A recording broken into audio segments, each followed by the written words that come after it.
यह तो आप जानते हैं, कार्य करने की क्षमता को एनर्जी या ऊर्जा कहते हैं।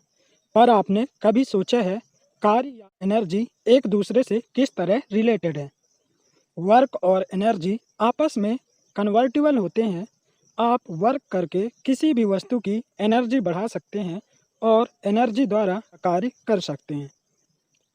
फॉर एग्जाम्पल, यांत्रिकी में जब आप किसी वस्तु पर कार्य करते हैं, तब या तो उसमें गतिज ऊर्जा आ जाती है या उस वस्तु में स्थितिज ऊर्जा आ जाती है और आप एनर्जी को वर्क में कन्वर्ट कर सकते हैं। जैसे कि बाइक में लगा इंजन पेट्रोल के बर्न होने पर उत्पन्न हीट एनर्जी को यांत्रिक कार्य मैकेनिकल वर्क में कन्वर्ट कर देता है। और यदि आप साइकिल में कभी हवा डाला होगा तो महसूस किया होगा कि हवा डालने में यूज होने वाला पंप हीट हो जाता है। उस समय आपके द्वारा किया गया कार्य हीट एनर्जी में कन्वर्ट हो जाता है। यह तो था वर्क और एनर्जी के रिलेशन का इंट्रोडक्शन। चलिए अब हम मेन मुद्दे पर आते हैं। मान लो एक ऑब्जेक्ट है जो कि स्थिर है और यह एक कांच के स्लैब में रखा है। वहीं एक ऑब्जेक्ट है जो कि मूव कर रहा है या गतिशील है। अब यदि इसके मार्ग में कोई कांच का स्लैब हो, तब यह ऑब्जेक्ट उस स्लैब को तोड़ देता है। परंतु सोचिए, ऐसा क्यों हुआ कि मूविंग ऑब्जेक्ट कांच के स्लैब को तोड़ देता है, जबकि जब ऑब्जेक्ट रुका हुआ था उस समय कांच के स्लैब को नहीं तोड़ पाता? इसके पीछे का कारण जरूर कोई एनर्जी है जो कि ऑब्जेक्ट के स्थिर और गतिशील होने पर अपना बिहेवियर चेंज करती है। जब ऑब्जेक्ट गतिशील होता है उस समय उसकी एनर्जी बहुत ही ज़्यादा होती है और इस एनर्जी को गतिज ऊर्जा या काइनेटिक एनर्जी कहते हैं, जो कि उस वस्तु के गतिशील होने पर क्रिएट होती है। और ऑब्जेक्ट को गतिशील कराने में जितना कार्य करना पड़ता है, वह कार्य गतिज ऊर्जा के रूप में ऑब्जेक्ट पर संचित रहता है। जबकि जब ऑब्जेक्ट स्थिर रहता है उस समय गतिज ऊर्जा शून्य होती है। यही कारण है कि स्थिर अवस्था में ऑब्जेक्ट कांच के स्लैब को नहीं तोड़ पाता और कोई भी गतिशील वस्तु में उपस्थित गतिज ऊर्जा उस वस्तु के द्रव्यमान और वेग के स्क्वायर के गुणनफल का आधा होता है।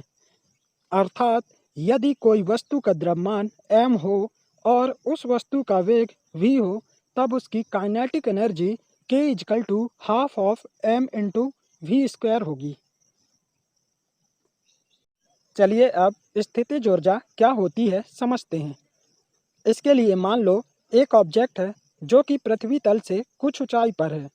अब यदि यहाँ पर कांच का स्लैब हो और इस ऑब्जेक्ट को यहाँ से नीचे गिरा दें, तब यह ऑब्जेक्ट कुछ यहाँ पर आएगा और इस कांच के स्लैब को तोड़ देता है। पर जरा सोचिए, इस ऑब्जेक्ट के पास एनर्जी कहाँ से आई जो कि इस कांच के स्लैब को तोड़ देती है?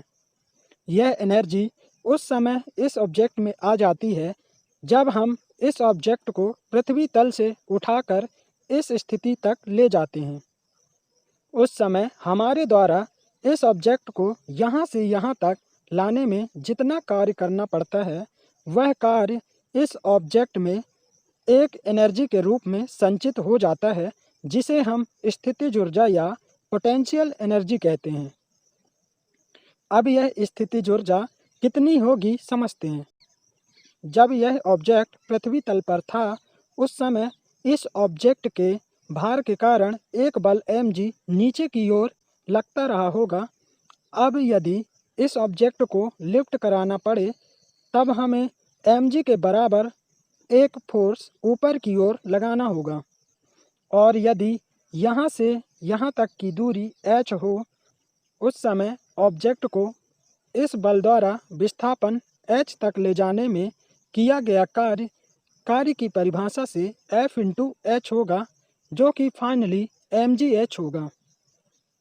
और यही कार्य mgh स्थितिज ऊर्जा के रूप में ऑब्जेक्ट में संचित हो जाता है।